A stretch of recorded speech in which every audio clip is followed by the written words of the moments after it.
리차드 포스터라는 사람이 있는데 미국 출생입니다. 미국 출생이고 캘리포니아 대학 이제 철학과 교수이면서 이제 풀러 신학 대학의 이제 심리학 교수, 영성 신학자로 잘 알려진 사람입니다. 이분이 이제 1989년도에 이제 저술한 책이 있는데 이제 돈, 섹스, 권력, 머니, 파워, 섹스 이렇게 이야기하는 책을 썼습니다. 그래서 인간의 욕망 세 가지를 이제 잘 기술하고 있고 이것을 이제 기독교적 관점에서 이제 어떻게 대처를 할지를 다룬 책입니다. 이 세 가지는 사실 상당히 밀접하게 연결이 돼 있죠. 돈이 있으면은 권력을 또 살 수 있고 또 성적인 것들도 살 수가 있죠. 또 권력이 있으면 또 돈을 자기가 또 담을 수도 있는 그런 것이 또 됩니다. 오늘은 이제 힘에 대한 권력에 대한 이야기를 좀 하려고 합니다. 힘, 권력이라고 하니까 이제 대단한 어떤 위치에 오르는 것만을 생각하지만 그것은 아닙니다. 우리가 일상적 삶에서도 뭐 장사를 해도 다른 사람들보다 장사를 잘하고 싶고 뭐 미장원을 해도 고객 수가 더 많아야 되고 요즘 뭐 유튜버 많이 하는데 유튜버인 경우에는 또 그 서브스크립션 하는 숫자 얼마 있냐가 또 그 사람이 이제 권력이 되는 거죠. 뭐 회사에 다니면 좀 더 높은 자리로 올라가고 싶고 또 가정 내에서도 또 주도권 다툼이 있어요. 남편과 아내 뭐 이런 권력 다툼이 있다는 거죠. 권력이라고 하니까 대단한 것이 아니고 우리 일상적 삶 속에서 어떻게 보면 이제 자존심 싸움이라고 할 수 있는 것들 이 영역이 힘이 미치는 부분입니다. 이 힘이 주는 맛이 있기 때문에 이제 그렇게 하는 거죠.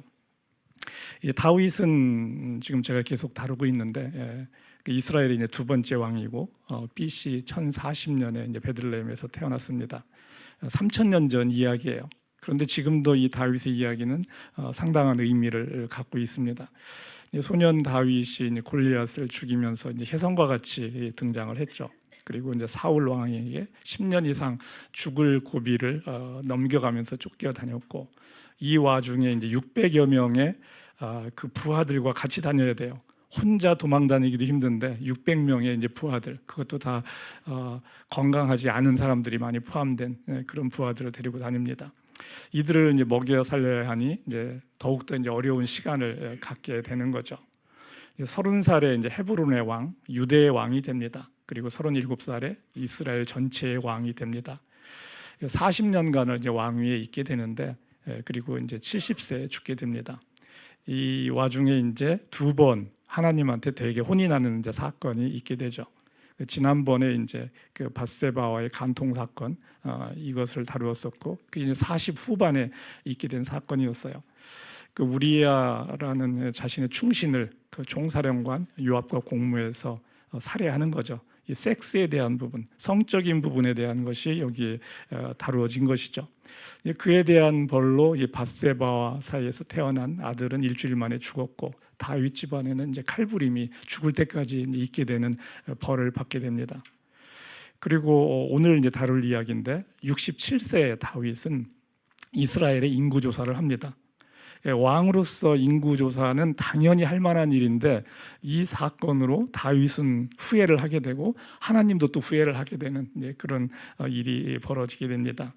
이 두 사건 모두에 재미있는 것은 또 요압이라는 총사령관 요압이라는 사람이 이제 조연으로 이제 등장을 합니다.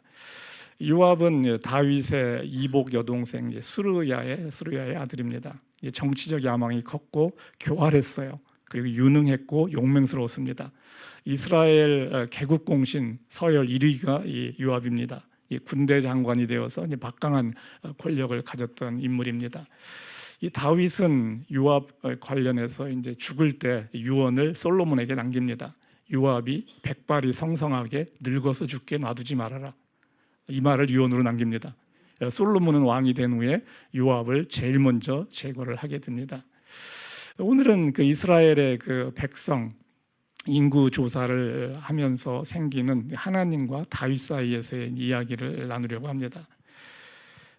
오늘 이제 성경 본문은 사무엘하 24장 1절부터 25절까지인데 중간에 좀 생략하면서 넘어가려고 합니다.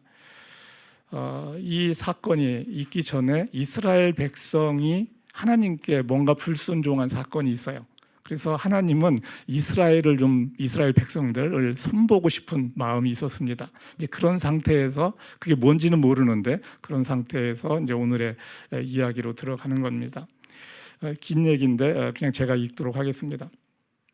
주님께서 다시 이스라엘에게 진노하셔서 백성을 치시려고 다윗을 부추기셨다. 너는 이스라엘과 유다의 인구를 조사해라. 교대로 읽죠 그러면. 예. 읽고 싶으신 것 같은데 계속 2절 읽어주세요 그러면. 그래서 왕은 데리고 있는 군사령관 요압에게 지시하였다. 어서 단에서 부알세바에 이르기까지 이스라엘의 모든 지파를 두루 다니며 인구를 조사하여서 이 백성의 수를 나에게 알려주시오. 그러나 요압이 왕에게 말하였다. 임금님의 주 하나님이 이 백성을 지금보다 100배나 더 불어나게 하여 주셔서 높으신 임금님께서 친히 그것을 보게 되시기를 바랍니다. 그러나 높으신 임금님께서 어찌하여 감히 이런 일을 하시고자 합니까? 그러나 요압과 그의 군대 사령관들이 더 이상 왕을 설득시킬 수 없었으므로 요압과 군대 사령관들이 이스라엘의 인구를 조사하려고 왕 앞에서 떠나갔다. 요압이 왕에게 백성의 수를 보고하였다. 칼을 빼서 다룰 수 있는 용사가 이스라엘에는 80만이 있고 유다에는 50만이 있었다. 다윗은 이렇게 인구를 조사하고 난 다음에 스스로 양심의 가책을 받았다. 그래서 다윗이 주님께 자백하였다. 내가 이러한 일을 해서 큰 죄를 지었습니다. 그러나 주님, 이제 이 종의 죄를 용서해 주시기를 빕니다. 참으로 내가 너무나도 어리석은 일을 하였습니다. 다윗이 다음 날 아침에 일어났을 때 다윗의 선견자로 있는 예언자 갓이 주님의 말씀을 받았다. 너는 다윗에게 가서 전하여라.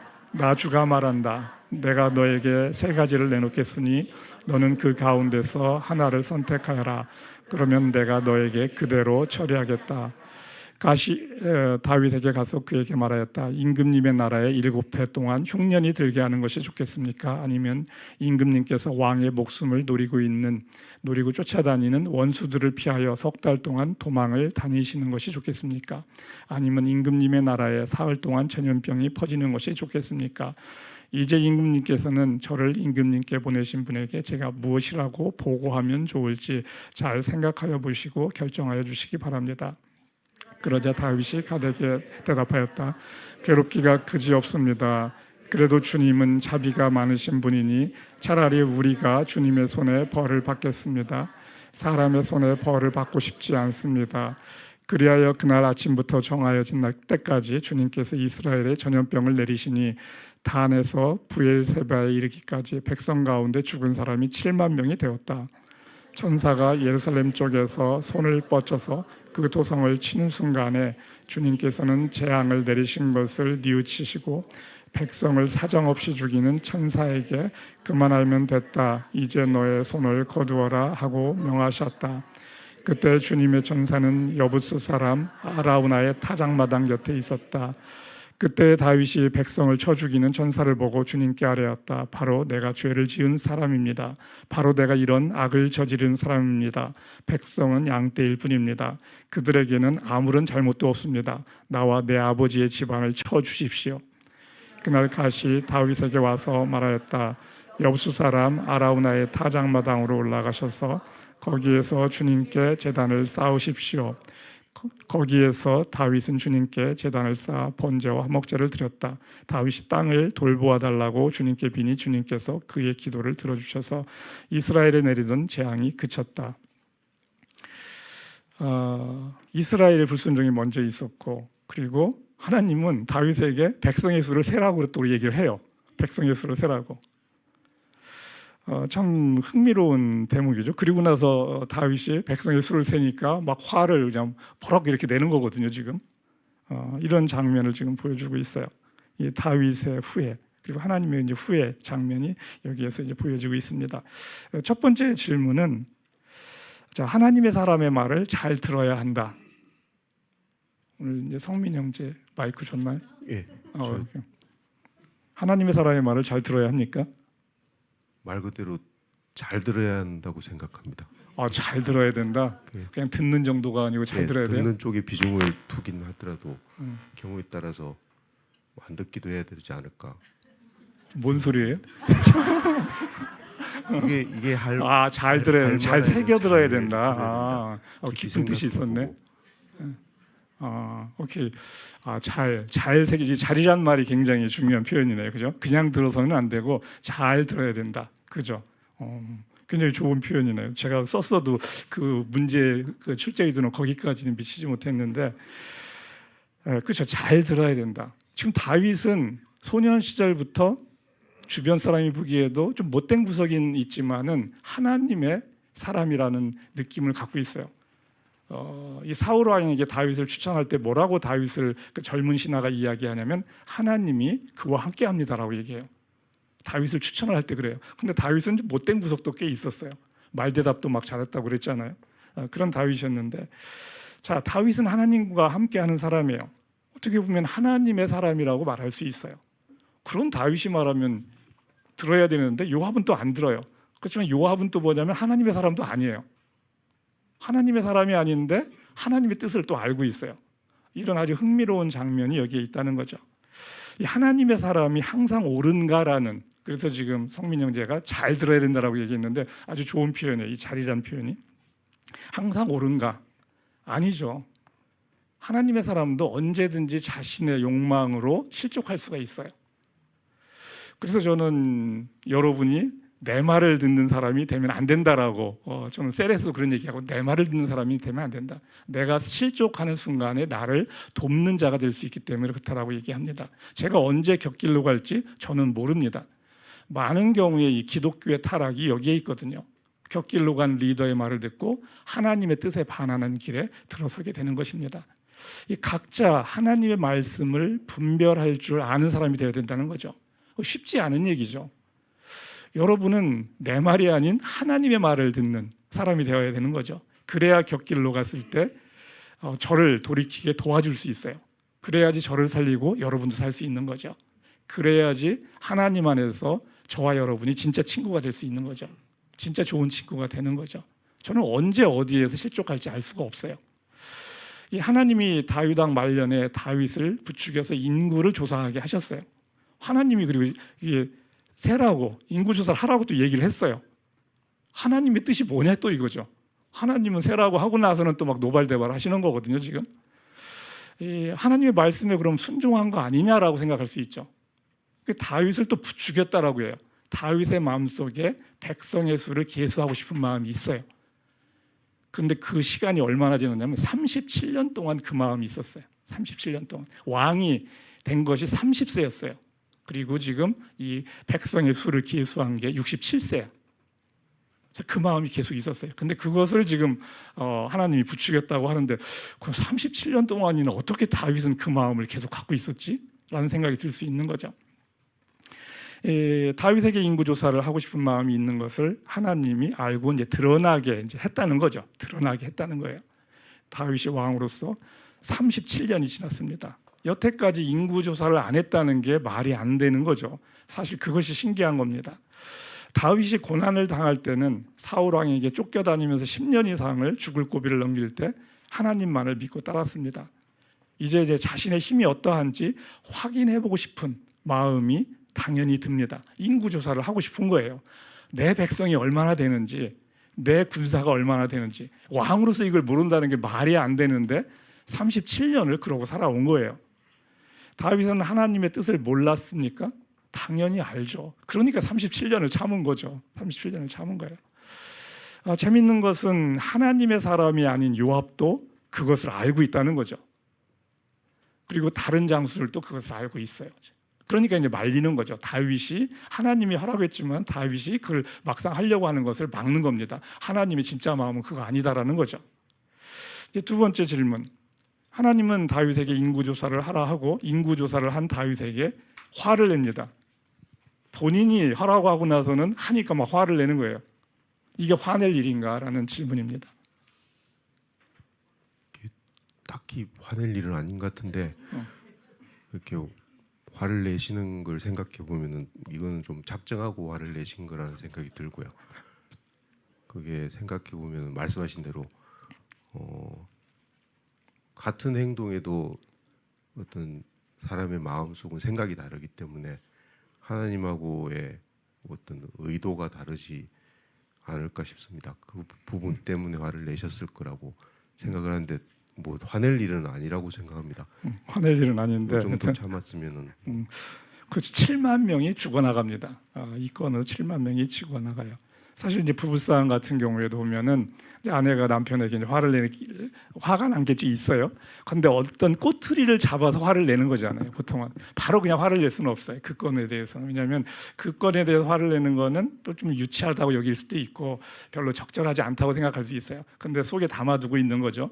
근데 남편이 어떤 것에 대해서 대답을 하는 말을 하는 그 장면에서 이제 화를 그동안 쌓아놓은 거를 이제 폭발하는 게 이게 비일비재하잖아요, 사실은. 이런 상황인 거예요, 사실은. 그런 상황 뭐 닥쳐본 분들은 다 알 거예요. 그래서 치사한 거예요, 사실 하나님 이거는. 아니 그러면은 대화를 해서 좀 미리 알려주고 야, 내 마음은 그러니까 좀 그렇게 하지 말으라고 했으면은 다윗이 안 들었을 리는 없거든요. 이 불순종한 이스라엘을 또 하나님은 지금 벌줄 구실을 찾고 있어요. 이스라엘 백성을 벌줄 구실을 찾고 있어요. 그럼 치사한 거죠, 이건 하나님이. 그냥 이스라엘이 잘못했으면 이스라엘에게 그냥 벌을 주면 되거든요. 재앙을 하늘에서 내리고 하면 되는 거지. 굳이 다윗을 통해서 다윗에게 이런 걸 부추겨서 그걸 빌미로도 이스라엘을 벌 준다. 아주 치사한 방법이에요, 어떻게 보면. 그냥 벌 줘도 되는 거거든요. 하나님이 그냥 이스라엘 잘못한 거 벌 주는 게 또 구약 성경에 보면 얼마나 많이 있어요. 이스라엘의 불순종에 대해서 하나님이 벌 주는 장면 많이 나옵니다. 근데 이 장면에서는 다윗을 부추겨서 이 이스라엘 백성을 이렇게 크게 벌을 하고 또 다윗도 또 혼을 나는 장면을 보여주고 있어요. 다윗은 자신의 마음이 교만해져서 저지른 죄라는 것을 인구계수를 하고 나서 즉시로 깨달아요. 즉시로 깨달았다는 건 뭐냐면은 지적해주기 전에 깨달아요. 인구계수를 하고 보고를 받고 나서는 바로 깨닫습니다. 선지자가 와서 너 그거 했다라고 해서 지적을 받고 하는 것이 아니에요. 계수 보고 받고 바로 깨닫습니다. 그리고 나서 뭐라고 하냐면 내가 큰 죄를 지었습니다. 내가 너무나도 어리석은 일을 하였습니다라고 얘기해요. 뭐라 말하지 않았는데 하나님이 얘기하는 것도 아니고 선지자가 와서 얘기한 것도 아닌데 다윗 스스로 그렇게 이야기를 합니다. 이 고백하는 거거든요. 이렇게 놀라운 거죠, 사실은. 그만큼 하나님의 마음을 안다는 거예요, 다윗은.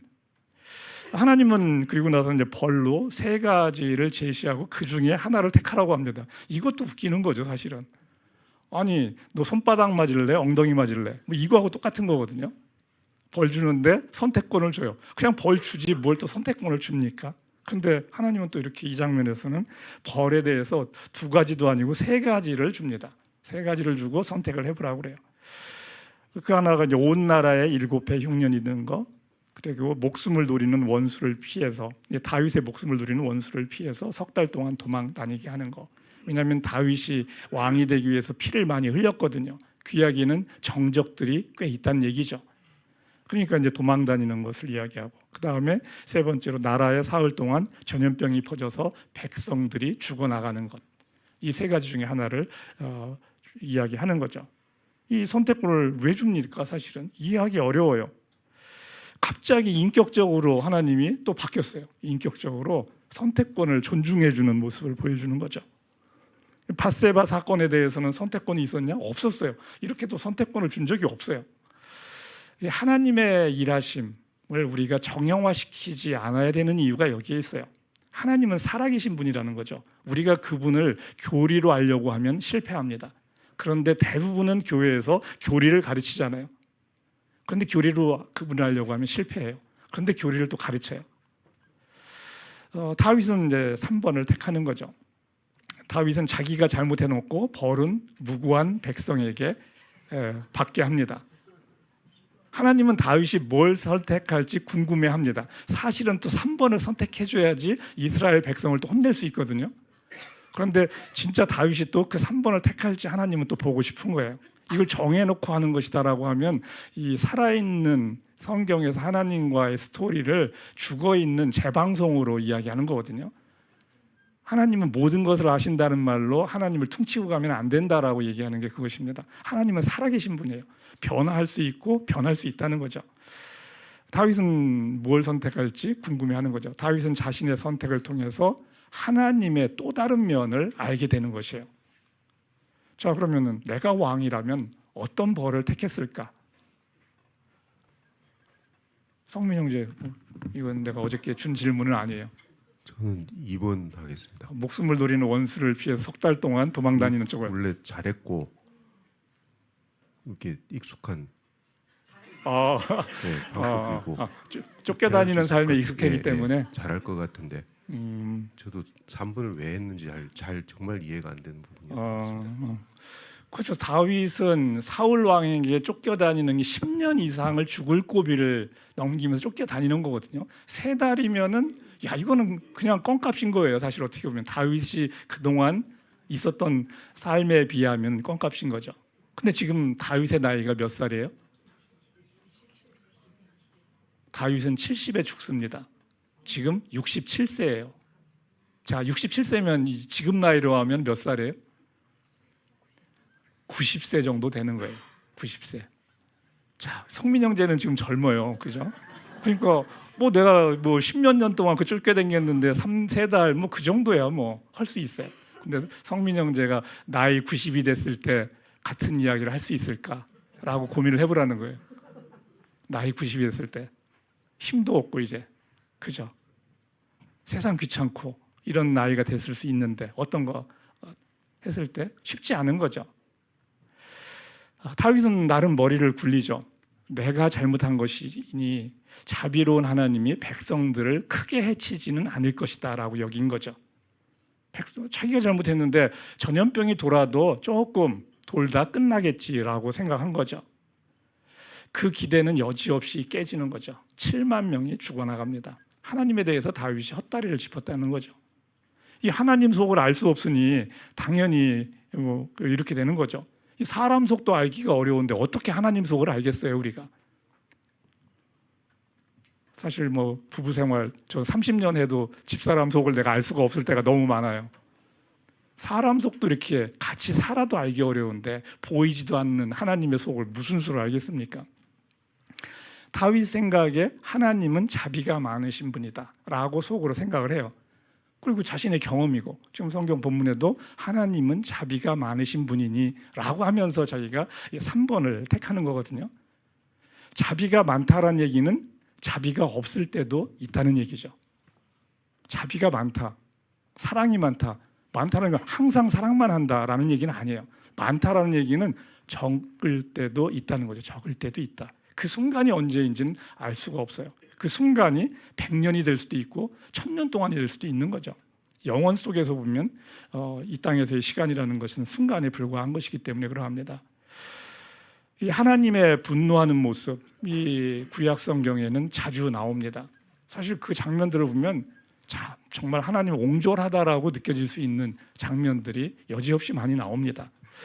에스겔서 5장 13절 이제 하나님이 자신의 마음을 표현하는 부분이 있어요.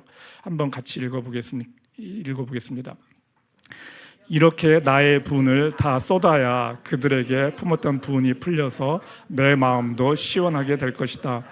내가 내 분을 그들에게 다 쏟을 때에 그들은 비로소 나 주가 질투하기 때문에 그와 같이 말하였다는 것을 알게 될 것이다. 다윗의 선택에 대해서 이제 하나님은 이제 벌을 주죠. 이스라엘 백성들에게 전염병을 내립니다. 사실 이 다윗의 잘못에 비해서 자신의 징계가 너무 심했다라고 하나님이 뉘우친다라고 표현을 해요. 하나님이 후회한다라는 거죠. 하나님이 뉘우쳤다. 후회한다. 이 하나님이 후회한다 지금 계속 얘기하고 있어요. 하나님의 후회는 인간의 후회하고 다르게 그냥 다른 상황 속에 다른 반응을 만들어가는 순간으로 여기는 거죠. 인간의 후회는 할 수 없어서 한 후회지만 하나님은 다르게 상황을 만들어가는 기회가 되는 것입니다. 하나님은 다윗에 대해서 실망하고 이제 벌을 줬다가 백성이 너무 많이 죽어나가니까 내가 너무 심했나라고 하고 돌이키시는 거죠.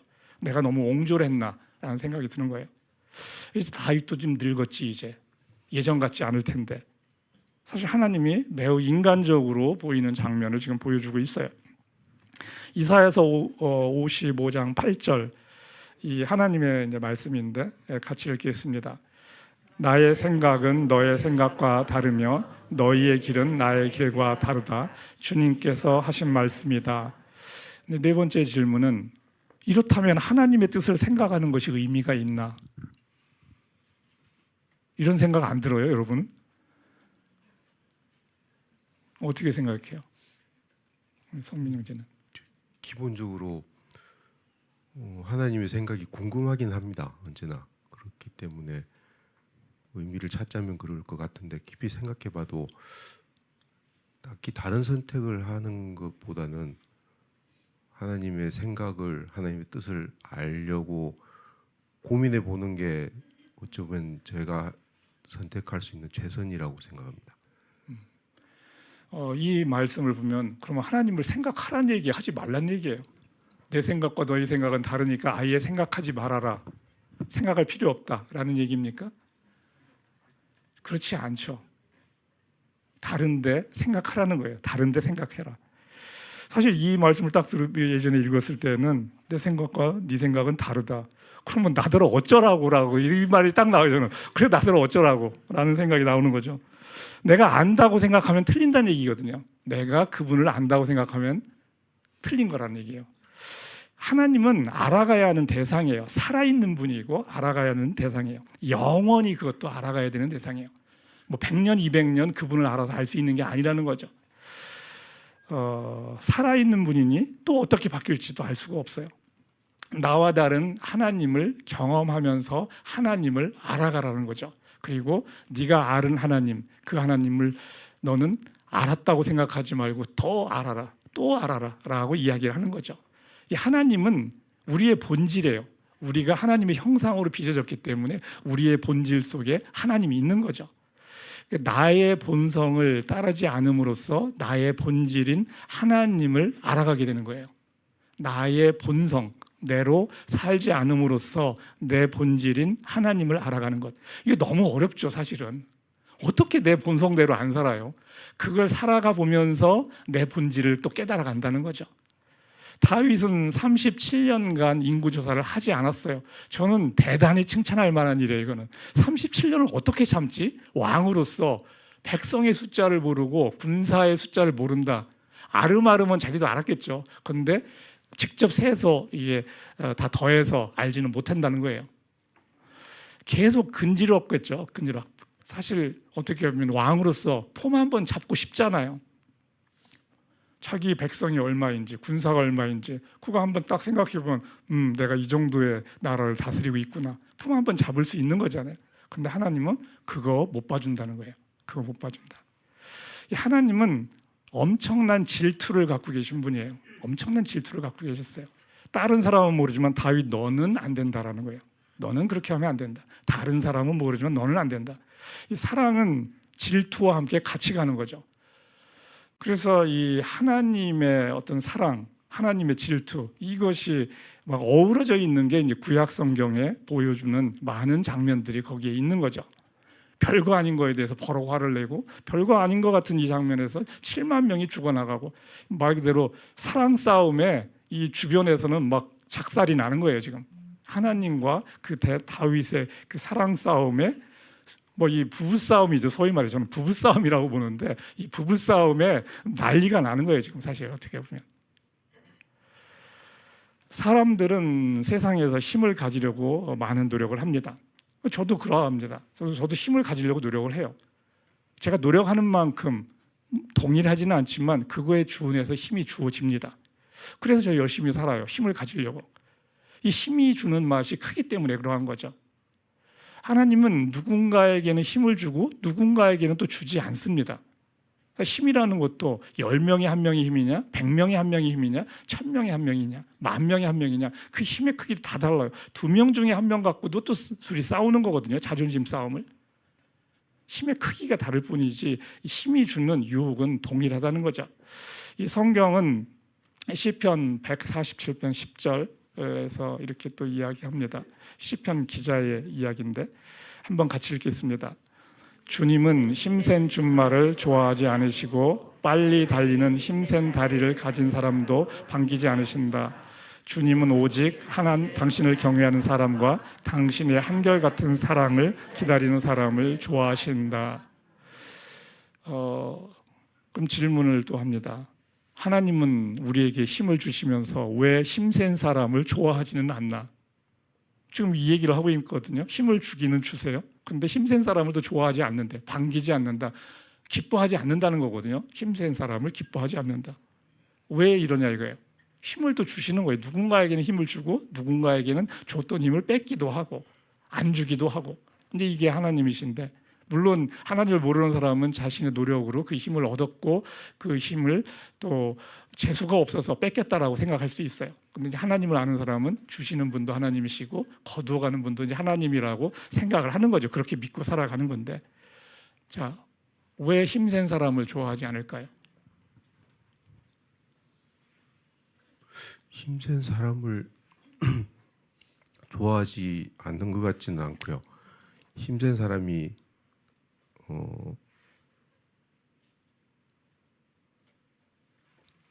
사용하는 방식을 싫어하고 그 방식을 통해서 자기 스스로 이렇게 높아지는 거, 이게 하나님 싫어하실 것 같아요. 이게 어떻게 내 혼자 할 수 있을 것 같다, 이런 생각들을 하게 되니까 그럴 것 같습니다. 힘을 잘못 사용하는 것, 자신을 높이기 위한 어떤 과시용으로 쓰는 것, 이런 것들 측면에서는 이제 싫어할 수 있지만 하나님이 또 생각하시기에 잘 쓰는 힘도 있겠죠. 여기에서는 지금 반기지 않는다라는 이제 표현을 써서 부정적 측면을 좀 더 이제 강조한 것이 있어 보이는 그런 문구가 되는 거죠. 다윗은 왕입니다. 돈에서는 문제는 없죠. 이제 왕이니까 돈의 문제는 없어요. 이제 권력에 있어서 권력이 있었죠. 왕이니까 권력이 있었고, 그 권력이 있었기 때문에 밧세바하고 간음을 했었고, 권력이 있었기 때문에 그리고 이 충신 우리아를 교활하게 또 죽일 수가 있었죠. 지금은 이제 인구 조사를 통해서 자신의 힘을 확인하고 싶어 합니다. 그러면서 이제 실족을 한 거죠. 스스로의 힘을 확인하고 스스로를 높이고 싶은 것이었어요. 그렇다고 해서 다윗이 막 힘 자랑을 하는 것도 아니었어요. 그냥 속마음에 내가 이런 정도 나라의 왕이구나라는 거, 그걸 이제 느끼고 싶은 거였어요. 사실은 뭐 힘 자랑하려고 가서 폭력적으로 다윗이 쓰고 하는 그럴 상황도 아니거든요. 근데 하나님은 그거 못 봐준다는 거예요. 네 마음속에 있는 그거 못 봐준다. 너는 나만으로 만족해라 라고 지금 요구하는 거거든요. 너는 나만으로 만족해라. 다윗과 같이 하나님을 사랑하는 자도 이러하니, 다윗과 같은 사랑이, 하나님에 대한 사랑이 없는데 우리는 얼마나 우리 자신을 높이고 싶겠어요. 우리는 시시때때로 삶의 모든 순간들에서 자신의 자존심을 세우고 싶어 합니다. 다윗과 같은 사랑이, 하나님에 대한 사랑이 우리는 있지 않기 때문에 그러한 거죠. 자존심 싸움, 사실 이것이 우리가 이 땅에서 직면하는 어떻게 보면 최고의 싸움 장면들입니다. 이 자존심이라는 것은 자신을 스스로 높이려는 마음이거든요. 사전에서 표현을 한다면은 남에게 굽히지 아니하고 자신의 품위를 스스로 지키는 마음, 이렇게 표현해요. 남에게 굽히지 않고 자신의 품위를 지키는 마음. 자존심, 사실 부정적 의미만으로 볼 수는 없는 표현인 거죠. 자신을 스스로 높이려는 마음, 그게 꼭 부정적이라고 말할 수는 없어요. 인정받고 싶은 거죠. 이 자존심을 세우는 것, 자신을 높이려는 이제 교만으로 갑니다. 이 자존심을 세우는 것이 죄입니다. 이 성경은 이제 그걸 얘기하는 거예요. 자신의 자존심을 세우는 것, 이것이 죄라는 것을 성경은 보여줘요. 그렇다고 해서 이 자존감하고는 달라요. 자존감, 스스로를 괜찮게 여기는 거, 뭐 있는 그대로를 받아들이는 이 자존감, 자존심 하면은 거기에는 부정적 의미가 좀 있는 거죠. 자신을 세우려는 이제 그런 마음이 거기에 있기 때문에 교만과 연결이 되는 거죠.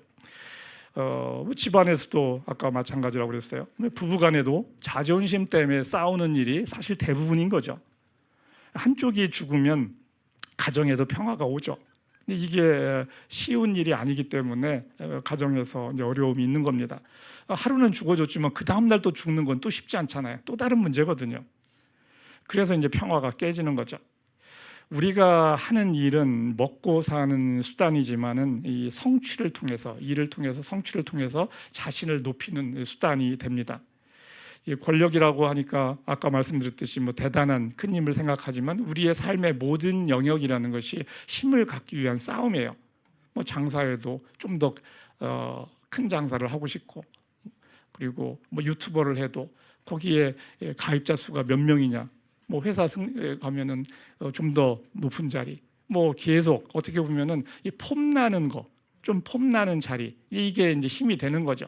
그리고 우리가 가장 뭐 많이 듣는 표현 중에 나 죽지 않았어라는 거 한번 해보고 싶은 말이잖아요. 나 안 죽었어. 이거 한번 딱 자신을 나타내는 아주 좋은 표현이잖아요. 나 안 죽었어. 그리고 뭔가 해냈을 때 그러잖아요. 나 안 죽었어. 그러면서 그걸로 모든 것을 다 표현하고 있어요. 이 높아지는 거 즐거운 일이에요.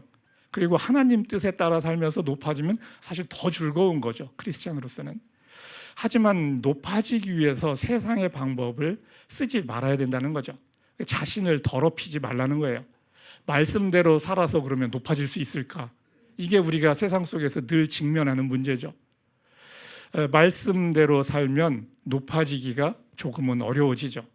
그런데 높아지지 않아도 괜찮다고 여기면 하나님의 길에 서 있는 거예요.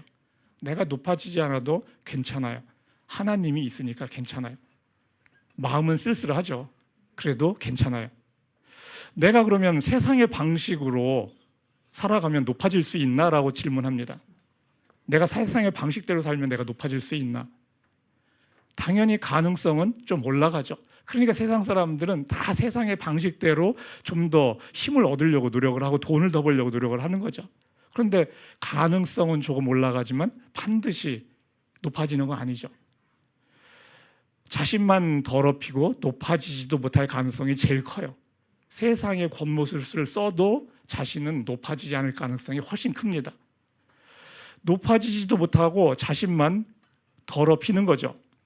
그러면 하나님 앞에 섰을 때 할 말이 없잖아요.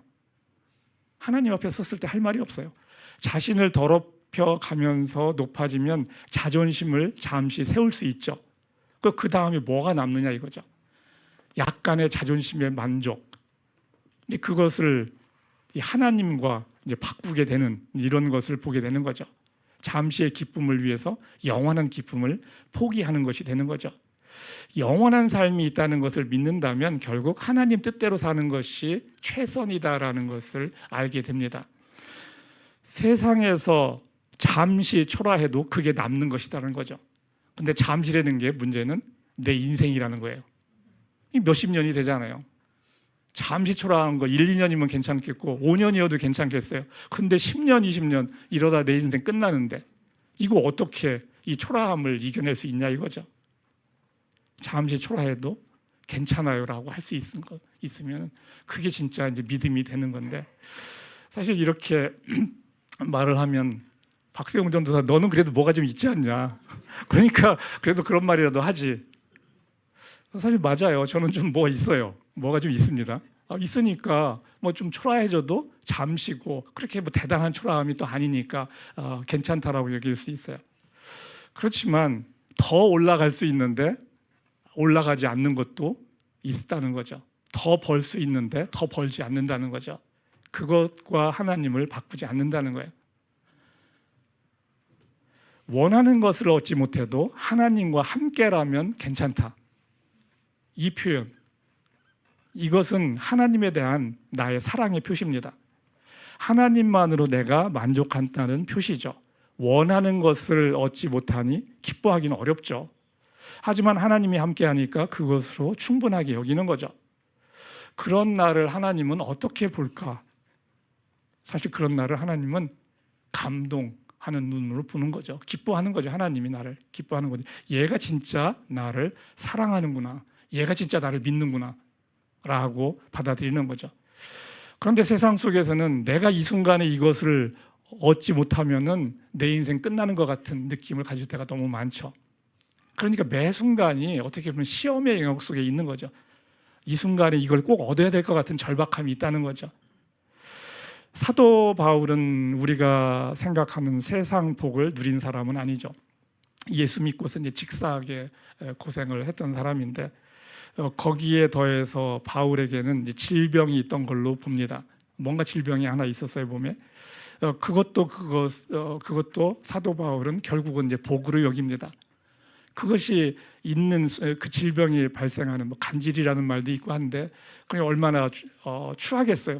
나중에 이렇게 돌이켰을 때 그런 장면들이 많을 텐데 확실치는 않고 근데 지나가면서 그것을 또 복으로 여깁니다. 다윗은 질병이 그를 교만의 자리에 서 있지 않게 도와주었기 때문에 그래요.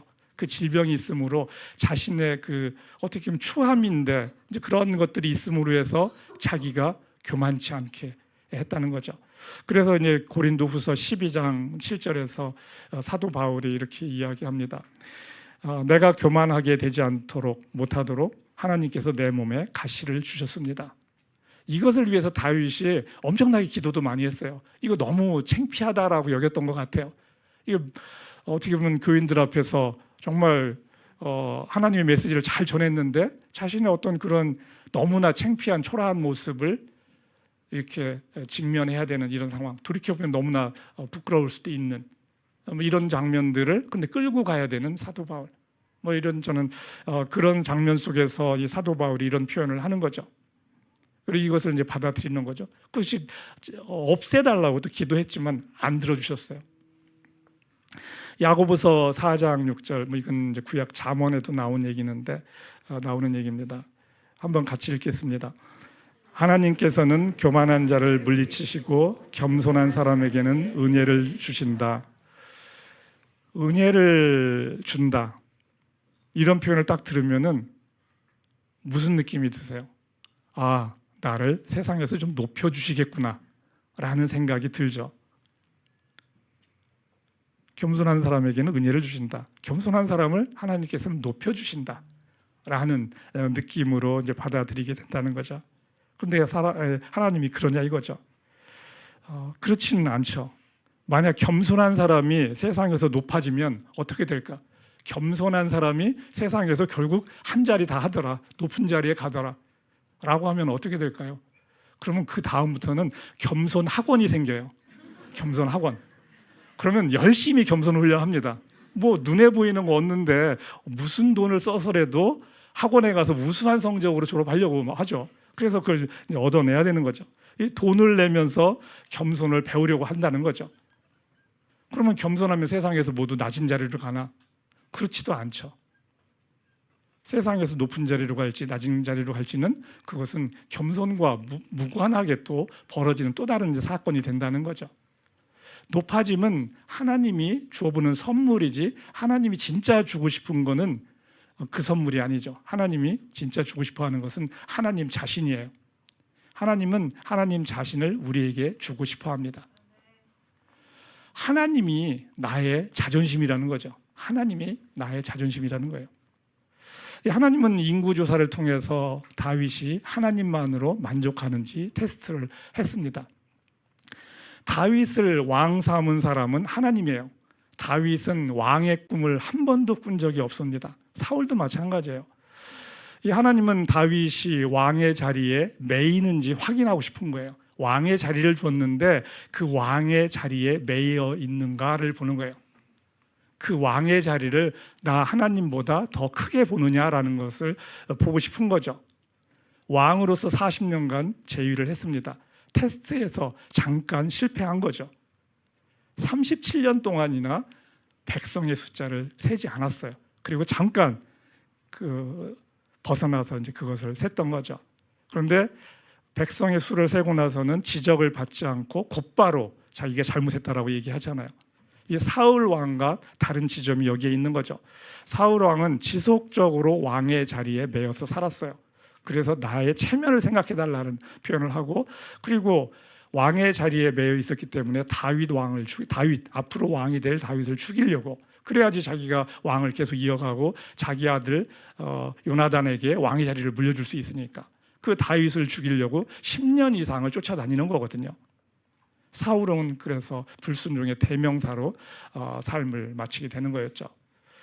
하나님은 전적으로 다윗을 소유하고 싶으셨어요. 그래서 별거 아닌 것 같은 이 상황에서 크게 화를 낸 것이죠. 하나님은 다윗의 마음속에 하나님 이외의 것이 들어선 것에 대해서 크게 질투를 하는 것이죠.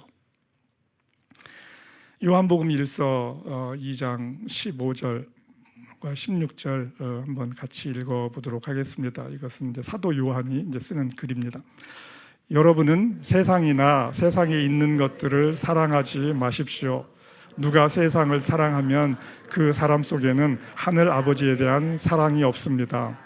세상에 있는 모든 것, 곧 육체에 대한 욕망과 눈의 욕망과 세상 살림에 대한 자랑은 모두 하늘 아버지에게서 온 것이 아니라 세상에서 온 것이기 때문입니다.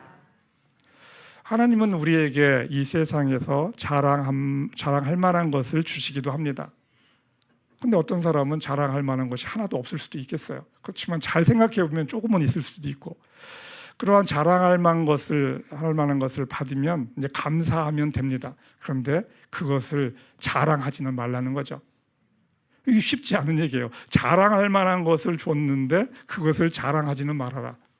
하나님께 그냥 감사하고 그냥 둘만의 이야기로 끌고 가라는 거죠. 자랑할 만한 것을 자랑하지 않는 거, 이게 대단한 겸손이거든요.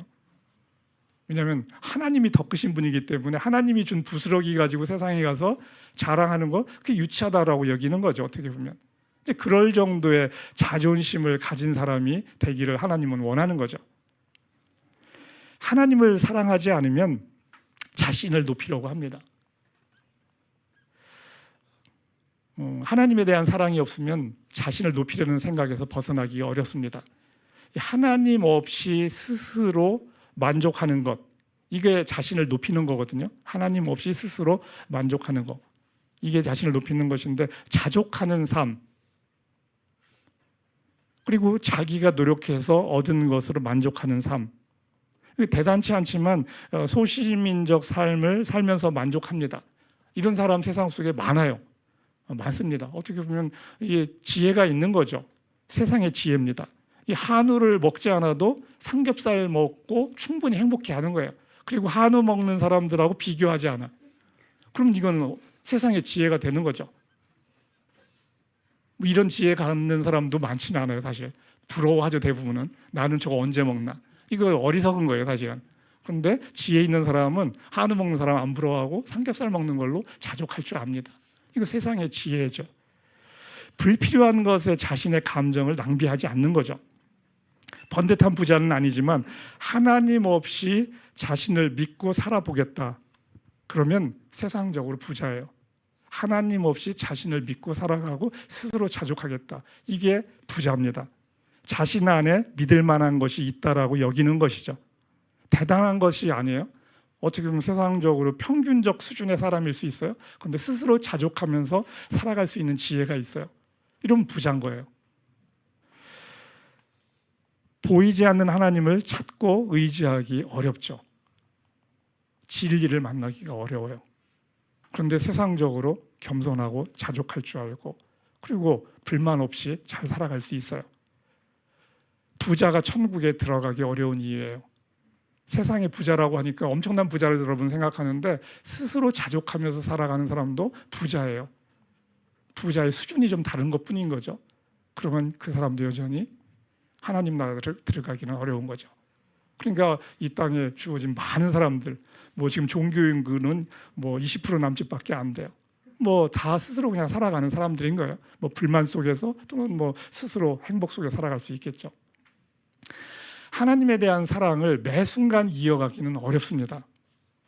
다윗은 인구 조사를 하는 순간 하나님에 대한 사랑에서 잠시 벗어났어요. 잠시 벗어났어요.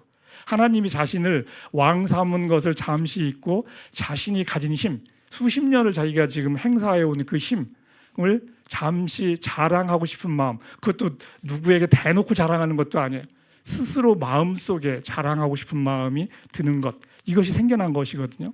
그런데 하나님은 그것도 못 참으시는 거예요. 지금 그 순간조차도 하나님은 못 참으시고 다윗에게 뚫고 들어오시는 거거든요.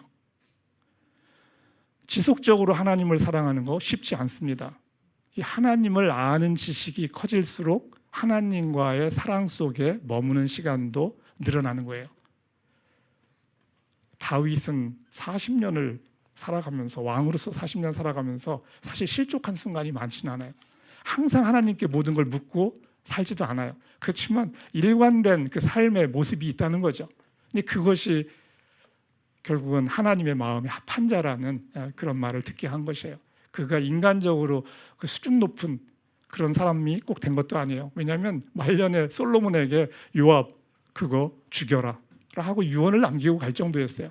그러니까 다윗의 마음속에 요압에 대한 마음은 있었다는 얘기예요. 그 불편한 마음, 최고 권력자인데 제1인자에 대한 그 부정적인 마음이 있었다는 거죠. 그렇지만 하나님에 대한 지속적인 그 사랑, 그것이 이제 다윗이 되게 한 것이죠. 말씀을 정리하도록 하겠습니다. 고린도후서 10장 17절 한번 같이 읽겠습니다. 자랑하려는 사람은 주님 안에서 자랑해야 합니다. 참으로 인정을 받는 사람은 스스로 자기를 내세우는 사람이 아니라 주님께서 내세워 주시는 사람입니다. 다윗은 자신이 얼마나 힘 있는 존재인지 자랑하고 싶은 그 한순간, 들어왔던 그 순간, 그 죄를 후회합니다. 그리고 하나님은 그거에 대해서 너무 심하게 벌을 준 것을 또 하나님은 또 후회를 하세요. 이 하나님과 다윗은 이 둘만의 스토리 속에서 서로 후회하기도 하며 사랑하면서 서로를 알아갑니다. 하나님을 전지전능한 분으로 여러분이 몰아가서는 하나님을 알 수 없어요. 이 다윗과 하나님의 사랑 싸움이라는 거죠. 이 인구조사라는 것이. 하나님은 다윗이 하나님만으로 만족하기를 원하셨어요. 다윗은 그것을 알아차리고 즉시로 돌이킵니다. 그렇지만 하나님의 그 질투로 인한 벌을 또 피할 수는 없었어요. 하나님은 별거 아닌 것 같은 일에도 이렇게 화를 내실 수 있는 분이라는 거죠. 사랑과 질투가 함께 가기 때문에 이렇게 된다는 거죠. 다윗과 하나님은 사랑 싸움을 하는 것이죠. 후회를 통해서도 하나님을 알아갈 수 있습니다. 다윗과 같이 하나님과의 스토리를 만들어가는 존재가 되어야 합니다. 후회 속에서도 하나님을 알아갈 수 있어요.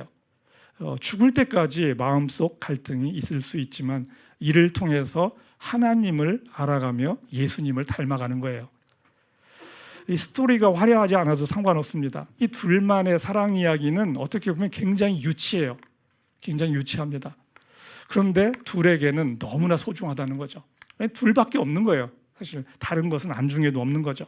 이 하나님과의 관계 속에서 그렇게 살아가면 그게 영생인 거죠. 그게 영생입니다. 하나님을 사랑하지 않으면 자신을 높이려고 합니다. 하나님은 내가 스스로 폼 잡는 것을 싫어하세요.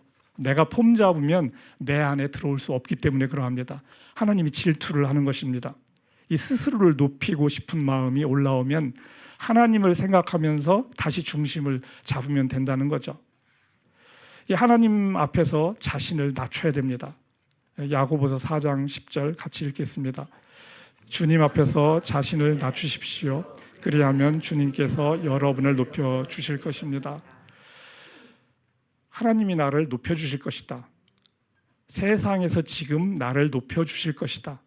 나를 낮추면 하나님이 높여 주실 것이다. 이것을 기대하고 자신을 낮추면 여러분은 실패합니다. 스스로 높이려 하지 말라. 그냥 그대로 받아들여야 돼요. 하나님은 나를 잠시가 아닌 영원히 높여주기를 원하십니다. 세상에서 겉으로 보이는 겸손은 한번 생각하고 행동하면 할 수 있어요. 물론 대부분 이것도 못합니다. 세상에서 보이는 겸손도 대부분 못해요. 왜냐하면 한 번 더 생각을 안 하니까. 하나님 앞에서 자신을 낮추는 것이 세상에서 겸손한 것보다 훨씬 어렵습니다. 하나님 앞에서의 겸손은 내 마음의 중심 문제이기 때문에 그래요. 하나님 앞에서 자신을 낮추면 사람들 앞에서는 그냥 겸손해져요. 굳이 겸손의 훈련을 하지 않아도 된다는 거죠. 하나님 안에서 자신을 낮추면서 하나님만으로 충분하게 여기는 여러분이 되기를 주님의 이름으로 축원합니다.